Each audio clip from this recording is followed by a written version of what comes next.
Hey, what's up, everybody? It's 850 Izzy from Mixed by 8i, mixedby8i.vision, and today I want to share a concept with you called the console concept. The idea behind this is to set up your DAW and treat your DAW mainly as if you're working on a mixing console, just like the engineers had to do back in the day.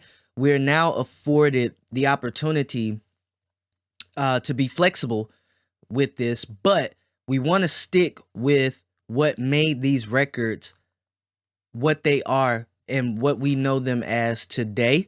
I want to show you how I treat my DAW as a console, okay? And I'll teach you how to set it up. Actually, you can get this template for free. The link will be in the description. So without further ado, let's get into it. So what is the console concept? So basically, with this DAW, we have unlimited possibilities, right?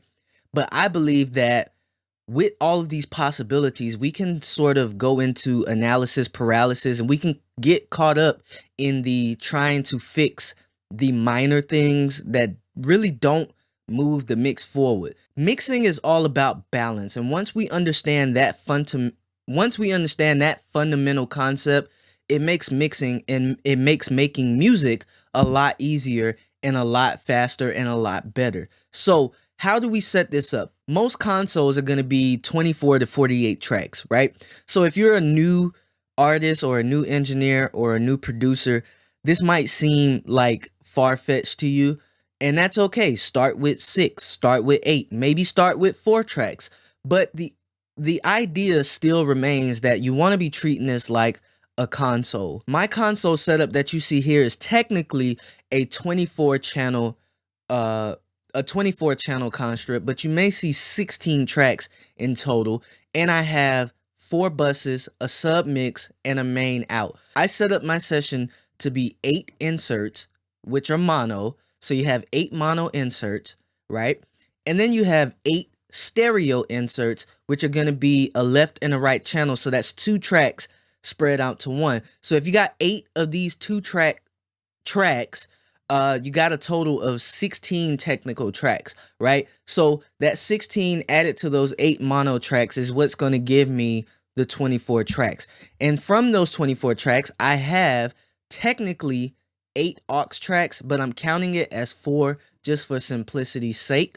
So I have what's called a channel strip. A channel strip is basically going to be your essential functions on your mixing console. Each track has its own set of these channel strips, right? You want to use these because these get your mix done faster. I have the Avid channel strip, which is the stock channel strip that comes with Pro Tools, okay? It's not the best plugin out there. In fact, it's going to give you more of a clean sound, but that does not take away from the fact that this plugin is going to be an asset when you're learning to make your songs faster and release more faster, better music.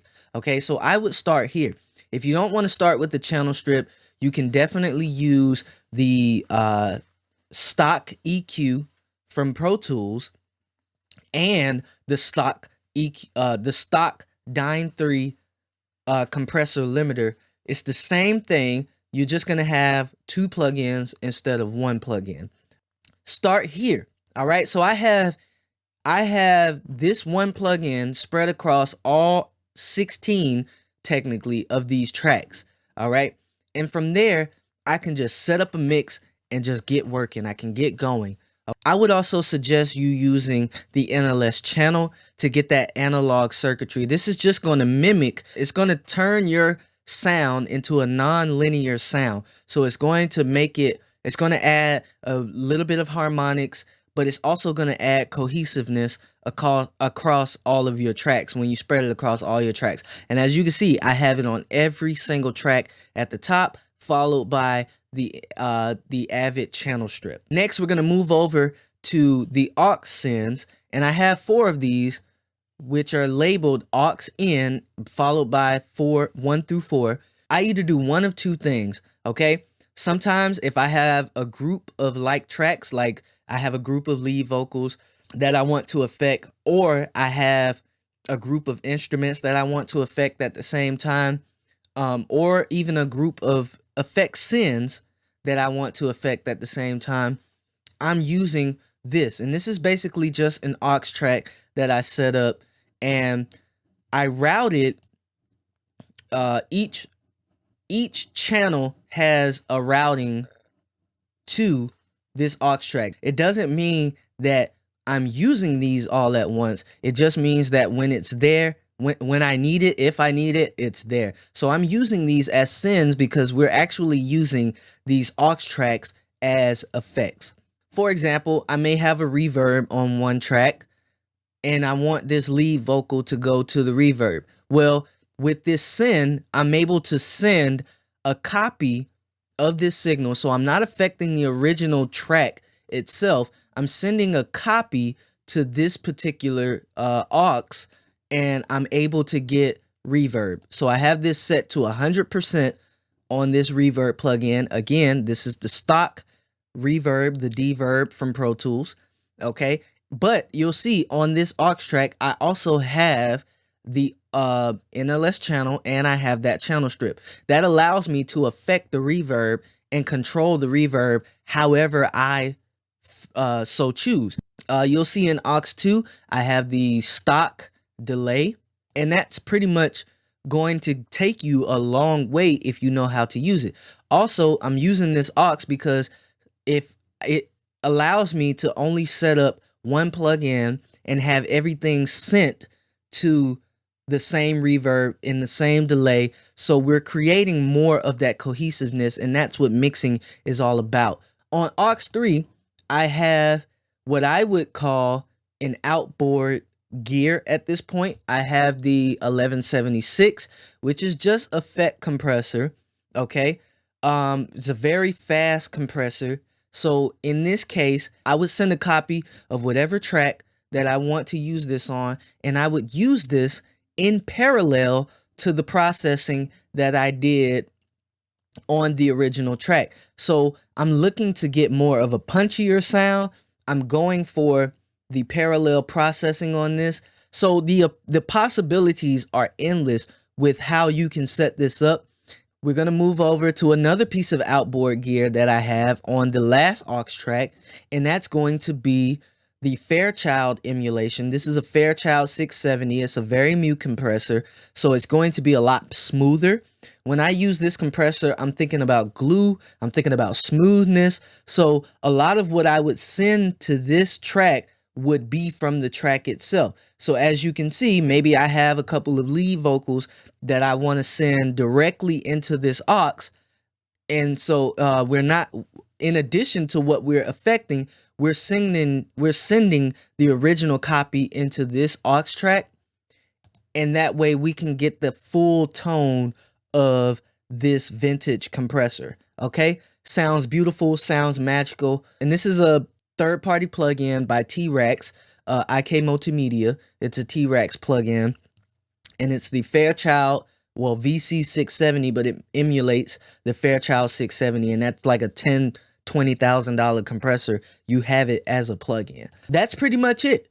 If you can get a mix sounding really good with just faders, panning, and just minimal or as much EQ or compression as you need, that's all you really need. When people talk about how your mix sounds, when I get feedback from a client about how they love how I mix it, 80 to 90% of that is this part right here. It's the EQ, the compression, the panning, and the volume, how I balance things, okay?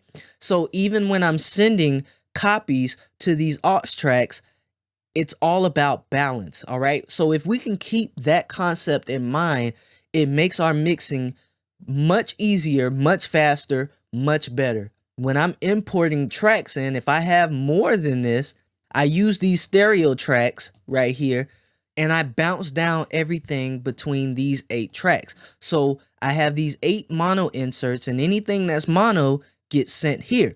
But if I have more, now I got to start thinking about, okay, how do I pan everything so that it goes into these 8 stereo tracks. Okay, so that's the basis of it. All right, and that's how I get my mix down from maybe these days I'm working on 40 to 50 tracks, but that's how I get down.